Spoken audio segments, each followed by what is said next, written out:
I, 30, am a dual American Australian citizen who grew up with an international custody order where I'd bounce back and forth between dad, white American, and mum, Indigenous Australian, from between age 12-17. As part of this arrangement, my final year of schooling was to be completed in Australia, so I could also take part in cultural activities from mum's side of the family. When I was 15-16 years old, I fell pregnant in America to my then boyfriend, and I didn't realize until I was back home in Australia. When I eventually told my mother, she and my father decided to support me, but took my passport until I was a legal adult to stop me from making any foolish decisions. With both my parents' support, I subsequently made phone calls and contacted the father of my daughter. The bio dad of my child was also 15 or 16 and didn't want to be involved at all. He said some very hurtful things during this time, calling my daughter a half-breed and other slurs when we broke up over the phone. Eventually, when my daughter was young, bio dad voluntarily terminated rights when my daughter was 5. He never willingly saw her, stopped contacting me, never paid child support, and never asked about her. In part, his parents also voiced that this was the best move to stop him from ruining his life. Daughter has been adopted by my now husband. We have told her age. Appropriate things relating to this. My daughter is now 14, soon 15, and a mutual friend from America sent me a message that bio dad has gotten into an accident a year ago and he'd recently found out that he can no longer father biological children. He's been sending messages to mutual friends asking for my contact information to get in touch with my daughter. He says he deserves to have biological children. No one has sent him anything, and I trust them not to. Would I be the idiot if I didn't allow bio dad to come back into our lives? He voluntarily gave up legal rights, and I am empathetic towards his new infertility, but my daughter isn't a second choice. Definitely not the idiot, and I would leave it as it is. If he manages to get any of your contact info and is able to contact you directly, then I would bring it up to your daughter. Let her lead the situation while keeping her best interests at heart. The mindset of a 15-16-year-old pregnant and scared, both mother and father, is quite different than a 30-year-old. Well, he likely feels entitled because he can no longer have bio children. That is what you the mother would be there for. To set boundaries and ensure he realizes he is not your daughter's father and will not have to rights to her or to make decisions for her, but could possibly be another support person in her life. If she chooses that. I'd maybe get his contact info from someone to give her when she comes of age, but not now. Being 15 is so hard anyway, I wouldn't put this in her lap as well. Your daughter is not a biological backup sitting on a dusty shelf somewhere. She's a person that he's ignored her entire life. It's a shame that he's infertile now, but that's not your family's problem. She's just a half-breed anyway, so why should he bother? I wouldn't let this idiot contact my teenage daughter. Let him wait. He hasn't cared for 15 years, so it's obviously no rush. I have a 14-year-old daughter with an idiot father she doesn't know. Her desire to know him is something you can't control. While you may be able to delay this, I'd be willing to bet she'll go looking for him when she can.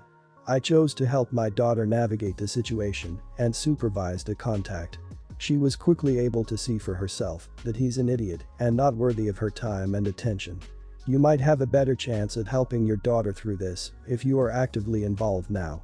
I was worried my daughter wouldn't even wait till 18 and use the internet to find him behind my back, which could have been very dangerous for her. My mother was an immigrant to the United States and married my father.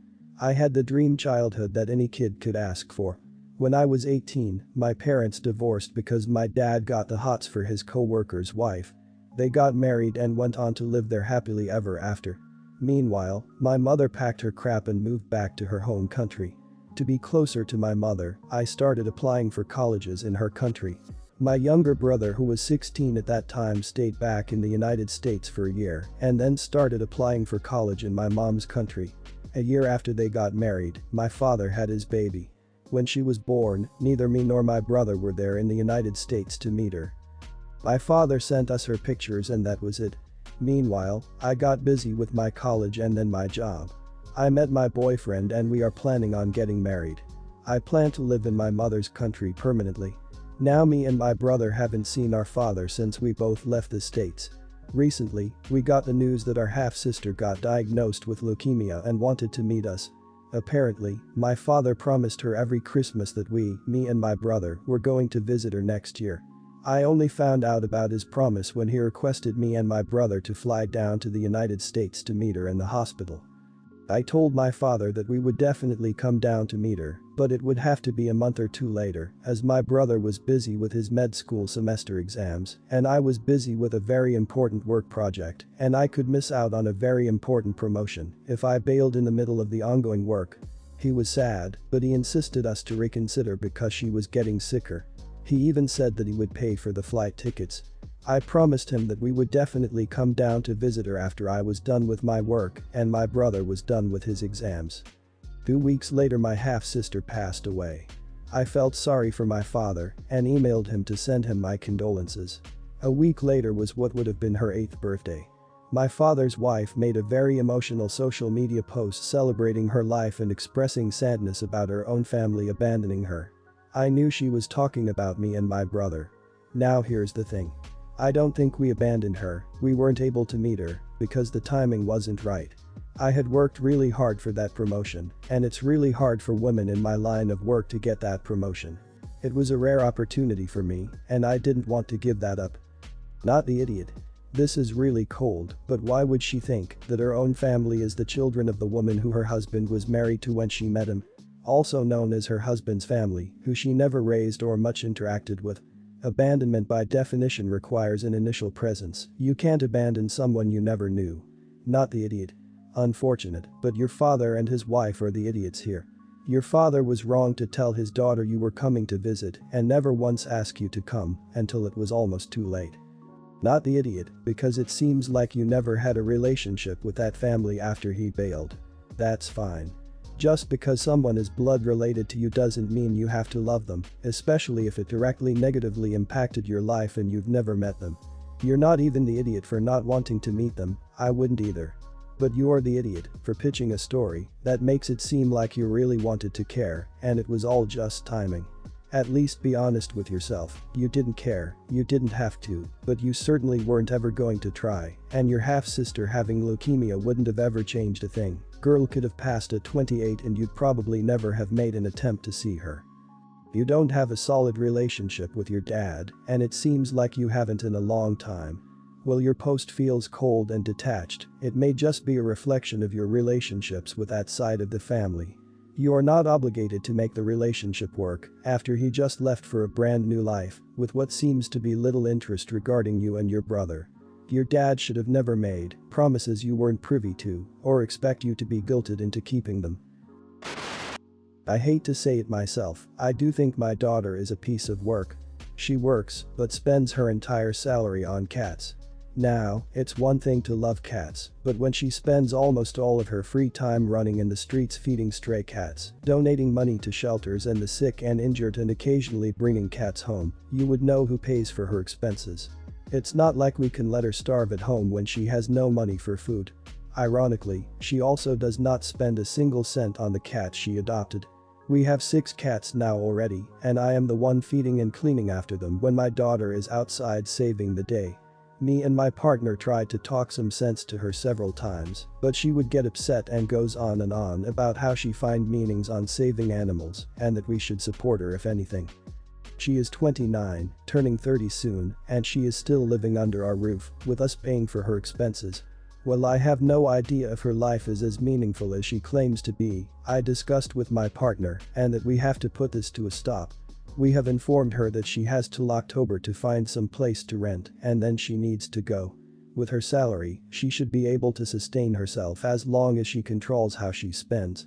When she started to protest about how hard it is to rent a place that allow pets, we dropped the final bomb that the cats stay with us, she could not afford to take care of them all anyway.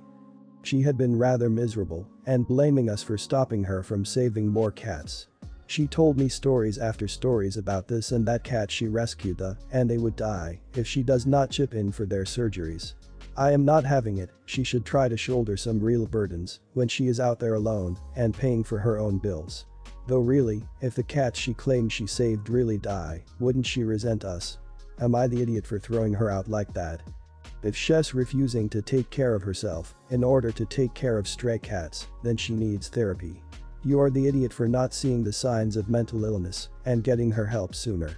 You're right to be finally doing something to deal with this, but seriously, if you can afford to, you should offer to pay to send her to a therapist. Because she has a serious problem. Kicking her out might not have the desired effect. She'll likely just get more cats, and if she can't afford their expenses and her own, she may just go into debt. At least, that's what my aunt does, and they sound very similar. No idiots here. Your daughter is broken, but has a good heart. And around her age, it's more than expected she gets her own place to live. It sounds like she has a twisted view about responsibility. She first has to be able to take care of herself before she can take care of others, and that includes cats.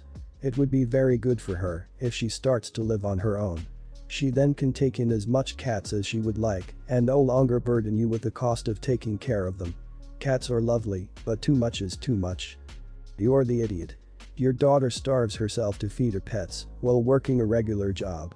There's clearly an underlying issue here that you, as her parent, should have had addressed.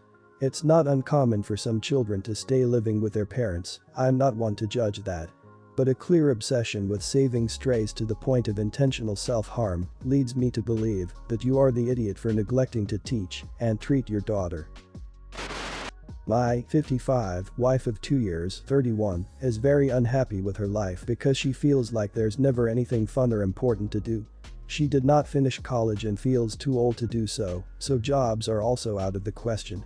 So it is no wonder that when her sister said she wanted to start her own boutique and take my wife on as a business partner, that my wife's mood started drastically shifting upwards. Starting a boutique is rather costly, and it's been tough to get investment on their end because potential investors are saying that there's too many boutiques. But I believe in their passion and think that this, if it worked out, would be a good chance for my wife to feel like she's doing something meaningful.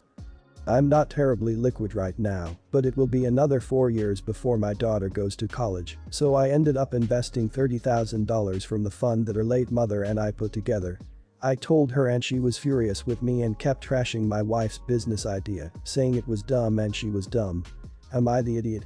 It's not like my daughter is going to college soon, but right now I really want to make my wife happy and not go into an early midlife crisis because she feels powerless in her life. She said herself this was a chance for her to do something important for her life. You're the idiot. That money is for your daughter's future, something that your late wife invested in. Your wife is only 31. That's not too old to do literally anything else that doesn't require you attempting to drain your daughter's fund. If your daughter comes across this, I'd advise her to contact a trusted family member to talk some sense into you. She isn't too old to get a college degree, plenty of people do way older than 31. I can't believe you think it's okay to steal from your own child's college fund, knowing full well what that was set up for. Your former wife wanted that for your daughter. Not because your current wife is bored. 31 is young and plenty of time to go to school. Also, if investors who have done their homework say it's a bad idea, why wouldn't you listen? How long until she's bored of the boutique and working weekends and long hours to make sales? You just paid for some expensive trophy wife stuff. What is your plan if your wife's business fails? You took money that was meant for your daughter's schooling, and there's absolutely no guarantee that the business will be profitable. In fact, there's a fair possibility it will fail, especially if you live in an area with a lot of boutiques. Then what? Do you plan to tell your daughter she's just out that money? That's a good way to really destroy your relationship with your daughter. My youngest daughter is 22. Whenever she calls, she ends her calls with, "Love you." And I say, "You too." At our last talk, right when we were about to get off the line, she asked, "Why don't you ever say I love you back?" I told her, because meaningful love is shown through actions. And she said, "I want you to say it." And I said, "Sweetie, you can't force me to say it." Then she said, "Then I guess I won't talk to you again until you're ready." I thought she was joking, but when I walked in the living today, my wife was on the phone with her and she said, "Wait, hun, your dad just walked in and she said that she didn't want to talk to me unless I said I loved her." Even my wife laughed because listen, nobody on my side of the family says I love you. My parents never said it to my siblings my biological uncles and aunts don't say it, and my grandparents don't say it. They would say things like, "I'm proud of you, you make me so happy, I'm so glad you're my child, I don't know what I would do without you," and so on. All things I've told my children growing up. We believe that love is a given and shown through actions.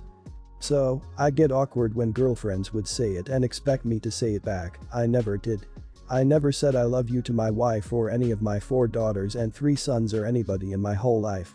But what I think it is that my older children grew up when a lot of my side of the family were still alive, so they understood where I got it from.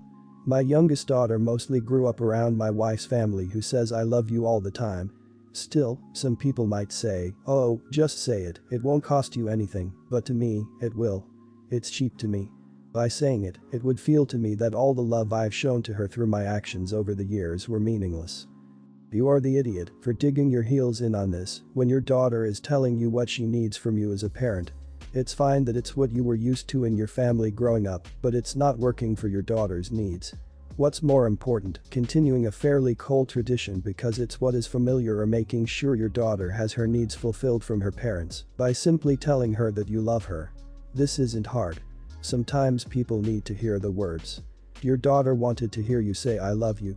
You may show her all the time, but she may not see love that way. Your insistence that saying "I love you" to someone that you claim to love will cheapen it is some deeply messed up crap. The only way it would be meaningless or cheap to say "I love you" is if you don't actually love that person. I've known several adults, mostly men, whose fathers never told them they love them, and every single one of those people still hurts because of it, and they all hurt because despite the actions, and you didn't describe a single loving action, so it's not clear that you do anything to show it. People need to hear it. Even adult children need to hear it. Thus tell your kids you love them. Stop the cycle of emotionless robots now. Yes, actions speak louder than words, but saying "I love you" is in itself both a statement and an action. I get love languages and all, but the point of love languages is learning how to properly love the people you love, not to make excuses for not doing certain things. Your daughter's love language is words of affirmation, yours is probably acts of service. You should be meeting her at her love language and have more of a responsibility to do it, since you are the parent.